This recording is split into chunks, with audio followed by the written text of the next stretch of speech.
感冒后咳嗽不愈，试试几款食疗方。流感正在欧洲、亚洲一些国家肆虐，感冒后咳嗽真让人难受。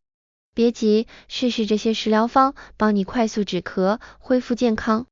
记住，食疗只是辅助，严重状况还得看医生。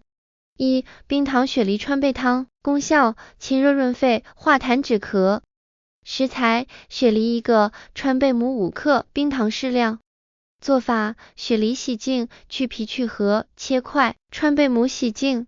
将所有食材放入锅中，加适量水，大火煮沸后转小火炖煮30分钟即可。适合族群：咳嗽痰多、咽喉肿痛、肺热咳嗽者，尤其适合阴虚体质的人，但阳虚体质的人不宜多喝。2. 萝卜蜂蜜饮，功效：清热化痰，润肺止咳。食材：白萝卜1个，蜂蜜适量。做法：白萝卜洗净，切成片或丝。将白萝卜放入碗中，加入适量蜂蜜，腌制1小时左右，然后饮用萝卜汁。适合人群：咳嗽痰多，伴随口前舌燥者，阴虚体质比较适用，阳虚体质者慎用。3. 生姜红糖水，功效：温中散寒，暖胃止咳。食材：生姜1块，红糖适量。做法：姜洗净，切成片，将姜片放入杯中，加适量热水冲泡，再加入红糖，搅拌均匀即可。适合人群：风寒感冒引起的咳嗽，伴随怕冷、鼻塞等症状者，适合阳虚体质、寒性体质，不适合阴虚体质。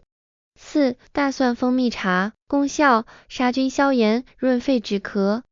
食材：大蒜2瓣，蜂蜜适量，开水。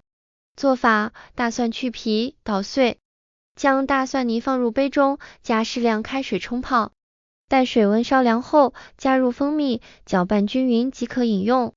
适合人群：咳嗽痰稠、咽喉疼痛者，但脾胃虚弱者不宜多饮。5. 杏仁川贝茶，功效：宣肺止咳，化痰平喘。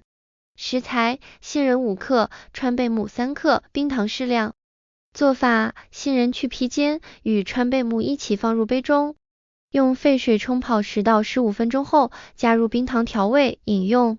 适合族群：咳嗽痰多、气喘者，但孕妇及脾胃虚寒者慎用。6. 自制止咳奶茶，功效：润肺止咳，缓解前咳、热咳及支气管炎症状，辅助作用。食材：红茶15克，核桃仁1个，黑芝麻1大匙，红糖5克或适量。做法：前锅加热，放入红糖加热至液化后，放入红茶、核桃仁、黑芝麻，炒3到5分钟，加水熬制，大火烧沸后转小火再煮15分钟。用法：喝熬出的茶水，芝麻、核桃仁可以一同吃掉，连续多喝几天，对肺部保养好处大。红茶和红糖的比例可依个人口味调整，怕胃苦的朋友可以少放茶叶，多放红糖。适合人群：前咳、热咳、支气管炎症状者，但需注意自身是否对食材过敏。此方偏温性，阴虚体质者慎用。